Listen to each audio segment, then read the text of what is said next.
Welcome back to Sledgehammer Horror, guys. I am Ken Sledge. And I'm Ashley Sledge. And let's talk horror. So today we're doing our review on Phantasm 4, Oblivion. So, a little non-spoiler synopsis of this film. Mike travels through time and dimensions to find the tall man's origins.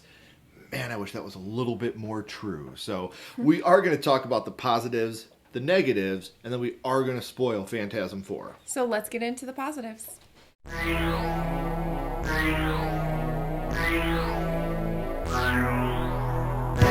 Some of our positives, they use a lot of unused footage from the first film to kind of fill us in, like what we, Certain things left, that we missed. Yeah, or we just kind of left up to our imagination to fill in the blanks. So it's kind of cool because, like you talked about, how they had this entire like 3.5 hour movie. Yeah, and they had to cut it way down. But it's cool that they still got to use that in this film. And now they didn't have to go back and reshoot it with different actors. Mm-hmm. Like, it worked perfectly. It was real. It was genuine. I think this movie's scary again. Mm-hmm. Where 3 kind of lost its edge of horror. This one, and I'm not saying 3 is bad by any stretch, but this one goes back to just being scary again. And there's a certain moment we're going to talk about in the spoilers where I was just like, ooh, yeah, that's kind of creepy. 3 to me is like the bride of Chucky for the Child's Play universe, and maybe that's why I like it so much. And the most of the tall man so far, we kind of, get to figure out like where he came from and what the tall man really is. I'm hoping we get more of that in 5 because I really like what we got here. There is an awesome fire stunt in this movie. Guy running around on fire. You know how we feel about that. Mm-hmm. We love fire stunts. We love to practical watch people stunts. On fire. Yes, there's a great fire stunt in this movie. And there's some really cool transition shots. So we don't have a bunch of like fade outs. They're actually doing these. Wait till we get to the negatives and we don't talk about fade outs anymore. Which is really awesome to see. Yep. We do get a little bit of the tall man's backstory. Again, I wish we could have gotten more. Mm-hmm. To me, that's part of my favorite part of this film is getting to know a little bit of who the tall man is, where he comes from. I think it's really cool that in the 4th film, we're finally learning who our villain is and where he comes from. And we've really talked about this the last 3 films, but we have more car stunts, and we love those too. We like to watch cars explode and people running around on fire. Yeah. You can never go wrong if you're giving me practical car stunts and practical explosions. Mm-hmm. So those are some of our positives. Now let's get into some of our negatives of Phantasm 4.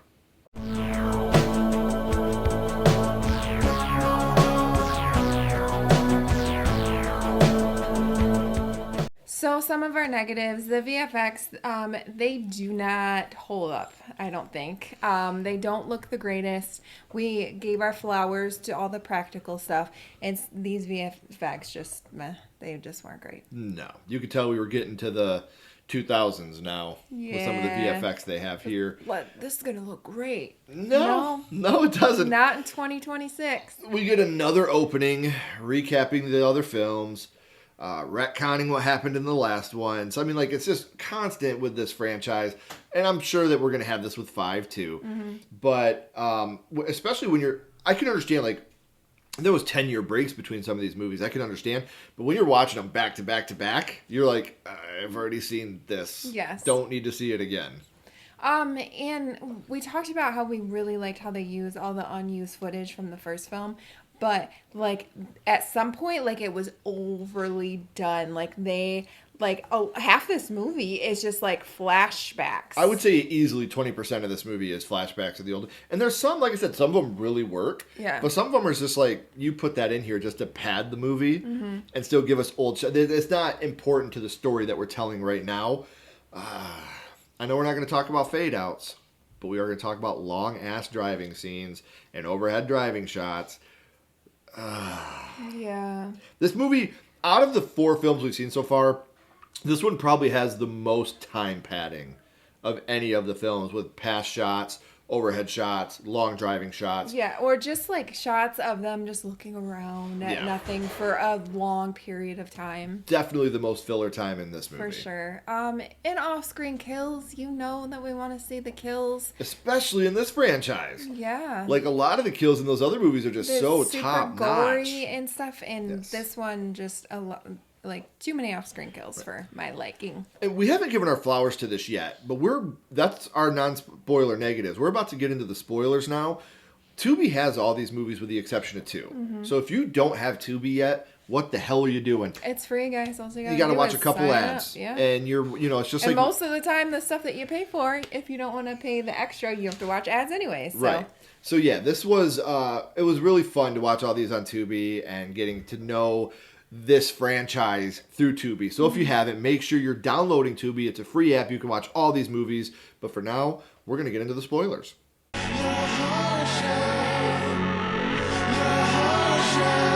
So we're going to start spoiling the film now. So it starts with Mike and he's driving a hearse through like a foggy cemetery and he's remembering moments from the other films.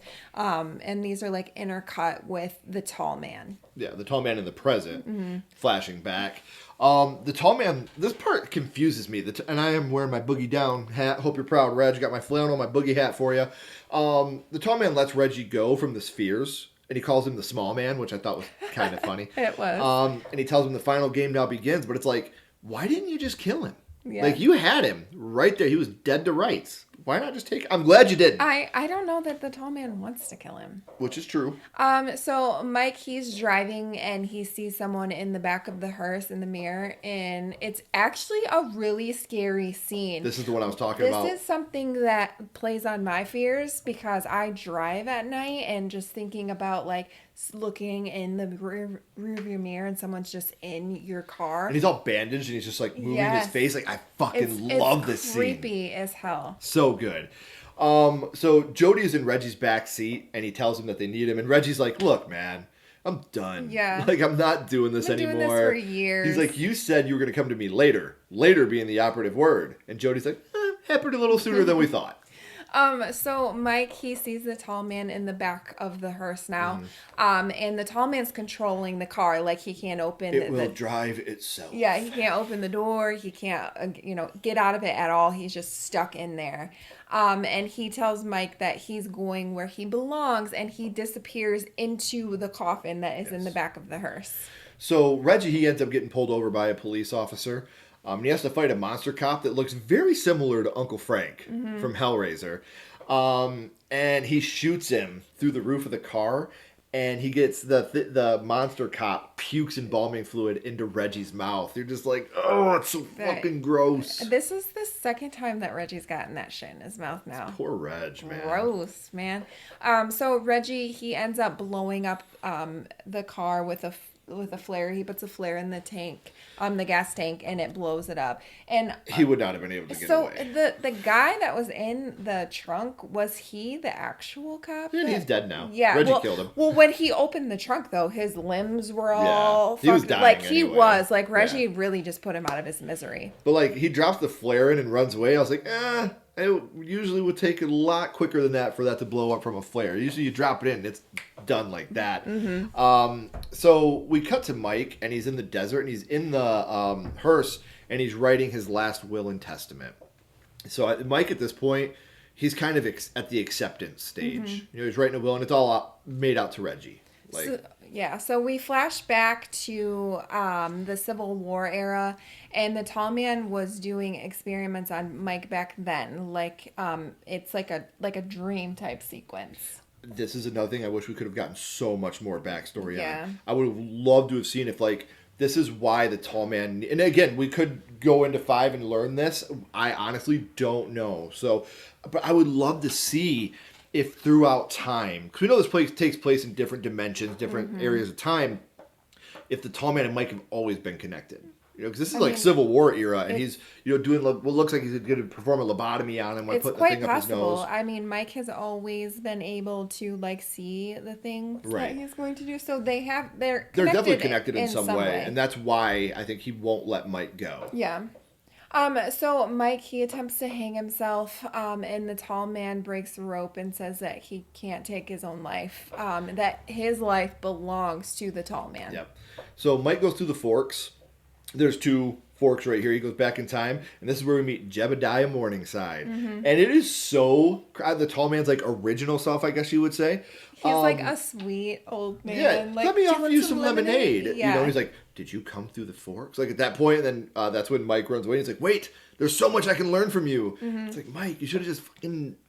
like, right there, you could have done it. But Mike goes back, and when he comes back, there's forks everywhere. Yeah. So now we just see different. that there's different dimensions everywhere now. Yeah. So Mike has the sphere in his head, and he can use this, like, he can use it with his mind. Like, he has, like, telepathy now. Yeah, like, he's able to take, like, a rock and, like, kill a scorpion and, like, kill one of the dwarfs, and he does it all with his mind. If you pause it right on the dwarf's face, it looks funny as hell. This is part of the editing process, okay? Like, I was laughing a lot at the dwarf's face. You gotta here. keep yourself entertained. Yeah. So Jody shows up, and Mike's like, I can't trust you. Like, I can trust Reggie, but I don't trust you. And now it's like the trust of Jody is breaking down a little bit. Yeah. He even tells me, he's like, I don't know what the fuck happened to you, Jody. Like, you know, Reggie's telling me you died in a car crash. You know, and then and then this is where Jody tells him, like, I was taken by the tall man. You know, the tall man took me, and I've been here all the time waiting for you. Like, I didn't abandon you. I was taken from you. And you're like, oh, Jody. I don't know. The whole like them like you know, like him not trusting him and seems forced. Yeah, because like in the first one they were so close and it's kind of sad almost. Yeah. So Reggie sees a girl in distress. Her car saves her from a car crash. Her car, she. Thank you for not killing the turtle. There was a turtle crossing, and we always stop and move turtles. We do, and she flipped her car. Unfortunately. And so Reggie helps her get out of the car, and then he gives her a ride because Reg is... Of fucking course, Reg is a gentleman, I guess? He's a horn dog. Yeah. That's what he is. He's a horn dog. They get a room, and, like, they have, like, a lot of conversation here. It's not very important, but when they're sleeping, her boobs, like, start, like, moving inside of her shirt, and Reggie's like, far out. And he opens them, and obviously they're spheres. Like, her boobs are spheres. Because Reggie can never have anything nice. No. Like, at this point, Reggie's like, stop trusting women. Like, they fuck you over, bud. So one goes into his hand. Like, he blocks him from going into his head, and then it drills into the wall. And then he takes a tuning fork, and he hits it, which causes this, which I never knew. Like, all of a sudden in the fourth one, tuning forks, like, that sound wave stops the ball. Which, again, like, that could have been, like... brought in earlier on in the franchise. Like, all of a sudden you're just like, oh, the tuner forks that you were using in part one, now all of a sudden they magically stop the balls in the tall man. And then she's like, we're not done yet. And he's like, oh yes we are. And this is where he takes the hammer and kills her off screen. So Mike, he gets through another fork and he finds Jody, but the tall man is after him. So Reggie finds the car and gets the shotgun and all his stuff. This is a very Evil Dead montage. And then we finally have Reggie with his ice cream suit back on. So we finally get OG Ice Cream Man Reggie back with his black bow tie and everything. I fucking love it. So Mike, he created his own sphere with an alternator of the hearse. He's working on it, and Jody's like, can you fix it? He's like, I'm not trying to fix it. Yeah. You know, he's got the alternator. I was like, what the hell is he going to do with the alternator then? So Mike and Jody come back through the forks at this point. And Mike, he gives Reggie a hug, and he's like, don't trust Jody. Like, he straight up tells him, when they shake hands, the tuning fork, Reggie hands him the tuning fork, so now Mike has it. They go back to Jebediah, like, working on creating the forks and working on these, and he tries to hurt him, but Jody's like, we're not in the same dimension. Like, you can't hurt him from here. Because that's what, Mike's like, I want to go back to the beginning. Like, I want to go back to where it started so I can just stop. You know, I can't stop him now, but maybe I can stop him back then. So Jody ends up attacking Mike, and Mike kills him. It's right here. You're just like, fuck. Jody's been evil through 3 and 4 the whole time. Which really does suck. So you get another Jody that pops up from, you know, because there's all these different dimensions, and takes Mike to a dimension where the tall man is, and they're holding him on a table, like in a surgical table. Yeah, they're in the mausoleum, and they start cutting into his head. And this is when He uses the tuner to distract. It like makes them freeze. And Jody tells him. Well, when he does that, he grabs the saw that the tall man's using and puts it into Jody's neck. Yeah, so killing off Jody in this dimension, and Jody tells him, like, I did die in that wreck. Like, this... I think that last piece of Jody's humanity, yeah. I think at that point, because I think the tall man's obviously been manipulating him. I think a part of Jody was in there, and he tells him at this point, like, Mike, I did die in that car accident. So we've never had Jody throughout any of this. Like, everything with Jody has not been real, and it's just like, oh my God. So they end up back at the desert now. Mike's ball comes out of the hearse, out of the hood, and it hits the tall man in the back of the head, and he's just like, Toy? And he throws it down, and then the hearse blows up. And again, this is all practical. If you pause it, you can see that the tall man here is just a dummy. I would so rather have that than any type of CGI or visual effects, because in regular speed, it looks so damn good. Yeah. And I love the scene of it blowing up, because now the tall man is dead, but right after he dies, another one comes right back through the dimensional forks. Yeah, so he takes the ball that's been in Mike's head, and he goes back through the forks, and Mike's just like laying there dying. So Mike dies at this point. And Reggie goes through the forks looking for the tall man. Like, again... This is kind of like a sad, like, between Mike and Reg. Yeah. Like, they, literally, he's like, oh, I'm coming back for you. Like, pretty much just telling him to hang on. And he's there. Like, I'm dying. So Reggie goes through the dimensional forks at this point. So we go back to young Mike and Reggie, and we hear, like, talking from the future. We can hear, like, Reggie and Mike's conversation now. But it's happening back in the first movie. Like, they can hear it. Yeah, and Reggie's like, did you hear something? And Mike's like, no, it's just the wind. And this is how the movie ends. Okay, so, gonna get a little deep here. And again, I promise you guys, I have not seen 5 yet. We have not watched it. I don't know what's gonna happen in 5. I really have no idea. But I like the idea of alternate dimensions and alternate Reggies, alternate Jodies, alternate Mikes, alternate tall mans. Even though it's like a lazy way, I guess. Well, he died here, but he didn't die here. Or, he's still alive here and he's brought over here. Yeah. I thought this was the perfect way to end it. Like, in my opinion, when Reggie went through the forks, he went back to this time. When it was him and Mike happy. Well, they were talking about the time before the tall man. The day before the tall man came. How great of a day it was, that all 3 of them were together. And yeah, so I think this is what he goes back to. Like, this is the prime time of his life. Mm-hmm. Did you hear something? No, it's just the wind. Yeah. Like, and I thought that would have been the perfect ending. Now, I don't know how 5 does in comparison to this. I haven't seen it yet. We will obviously have that review out next week. But I'm very cautiously optimistic about how they're actually going to end this. So this one is probably, like I said, I didn't dislike this one. Mm-mm. It's probably my least favorite of the bunch, though. I'm probably going to give this one a 3, which still very good. If you know me, like, I'm having such a great time rewatching this franchise. Yeah, it has been really fun. Like, I'm so glad that we're finally, like, diving into it and, learning things about the tall man. Well, my big thing here, too, is I had never seen 4 and 5. I thought I had. I think I started one when I was younger, and I was just a little dipshit, and I was like, oh, this is stupid. It's got visual effects that aren't good, and I shut it off. I was a shitty little kid.